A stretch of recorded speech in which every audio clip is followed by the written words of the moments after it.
coming in. I'm trying to do this. So of course there's a car coming in. Do you want to protect your game apps? I'm trying to do You can set up a this. fingerprint to protect your app. The best part is that this feature works with any application. Mira, I missed it. I'll give you a chance to bring Mira back. What? This woman just... Precious What's possession she in done? exchange. She just drove into you. Yeah. I am willing. Please bring her back. Give me your voice in exchange for her life. You'll never sing on stage. Yeah. I give you 3 days to consider. Come back and make your final decision then. I don't know what to do. How am I supposed to choose? Ruby, what choice are you talking about? It's nothing. I just need to be alone. I didn't wave you past, I was Zoe, working. if there was a way to bring Mira back by losing my voice, should I do it? No. If Mira...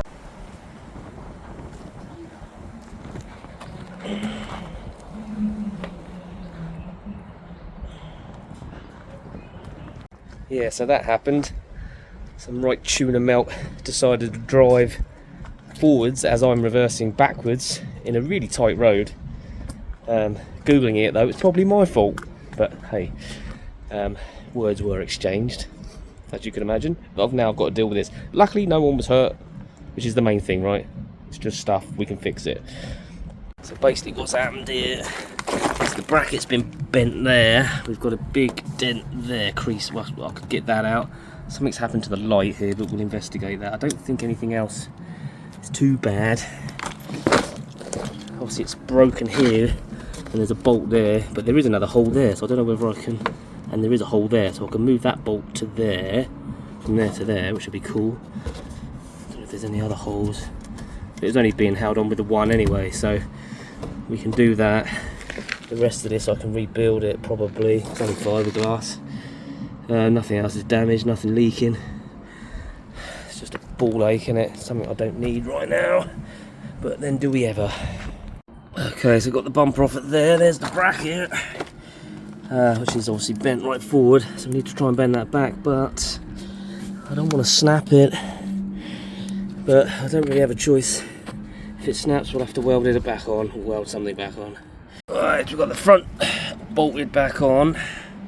This we can worry about later, so it's just this bit. Got the bracket bent back in place. So we'll just bolt that back on. And I've got some Gorilla tape, we'll just tape this up for now. And we'll have a look at this. See what's going on here. There you go. Good, isn't it? Just leave it like that, should we? No. Anyway, I've taped it up around there, it's nice and solid. It's not moving, it's not going to fall off for the time being. And down there. So it is actually, it's actually on there better than it was before anyway.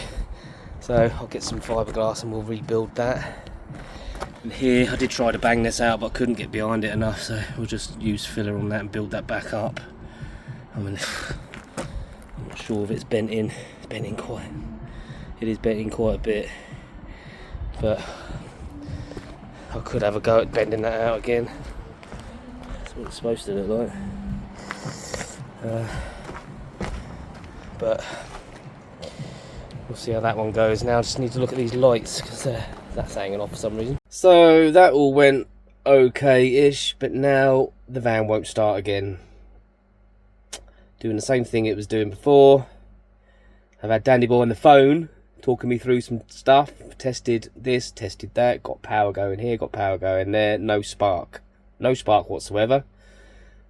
The wires we repaired last time, I double checked, they're fine, getting power through those.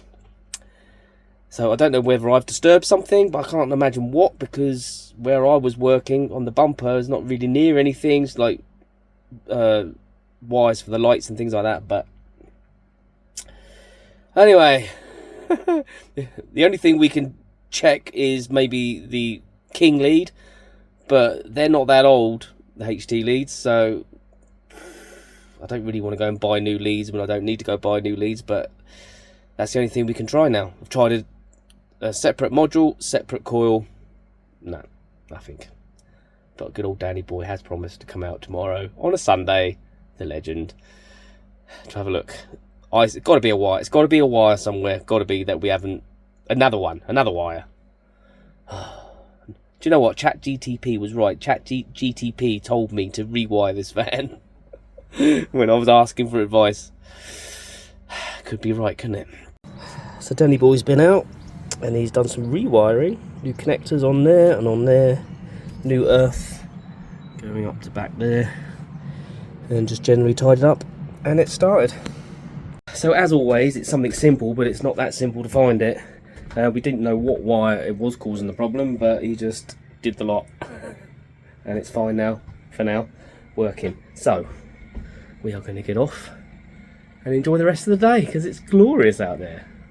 We did manage to source this yesterday before we broke down. This is a French copper cooking pot, quite the quality, I tell you. So this is going to be in our premium range for dinky sinks and stuff.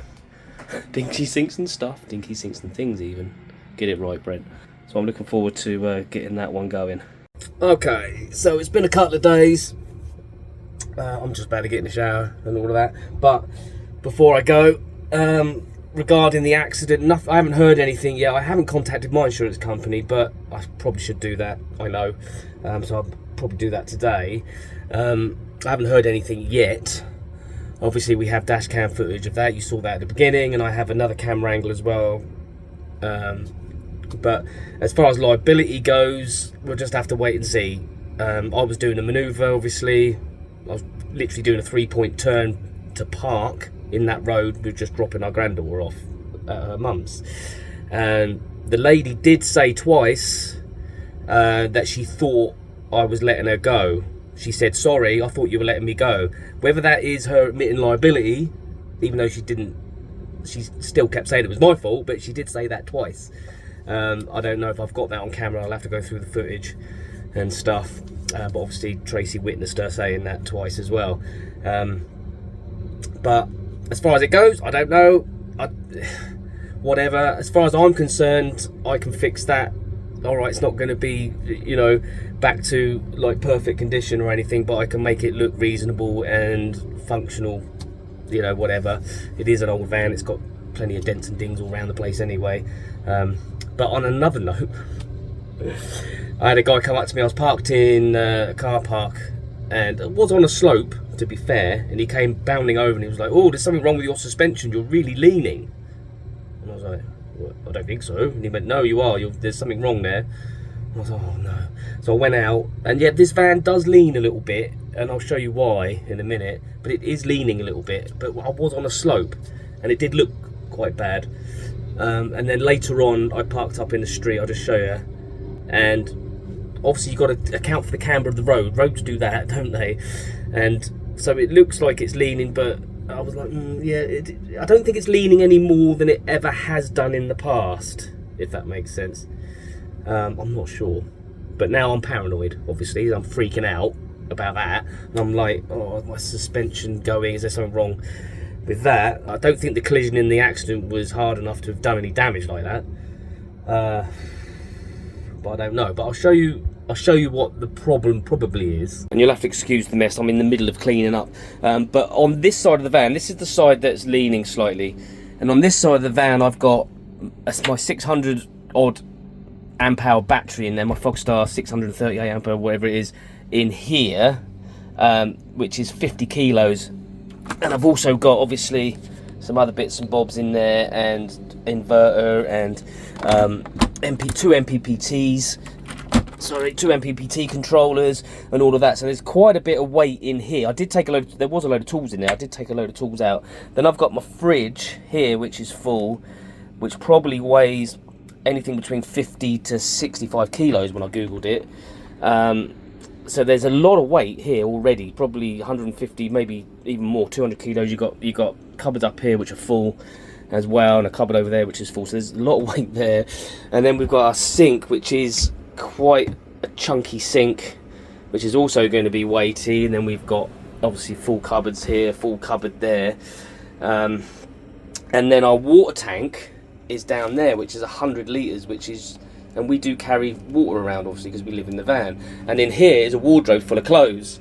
So there's a lot of weight all down the side of this van, and obviously we've got big worktops as well. This side of the van, we've got our sofa. There's nothing under that bit. There's just a diesel heater there and our water boiler under there. And then there's some cupboards and stuff here with bits and bobs in, microwave, our cooker, and in the bathroom it's just the shower and toilet round there, and just a little cupboard there.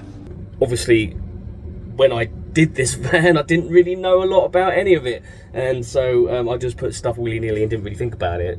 And now I'm looking at it, I'm thinking, yeah, there's a lot of weight. I did think about moving the fridge over to this side, but I can't put the fridge down there because there's wheel arches there, which is probably why I didn't put the fridge down there in the first place. There's nowhere else for the fridge to go. It would have been nice to have put the fridge on the other side in this part of the kitchen, but I can't, because under the other cupboard there's the consumer unit and stuff like that under there, so I don't really want to be moving that.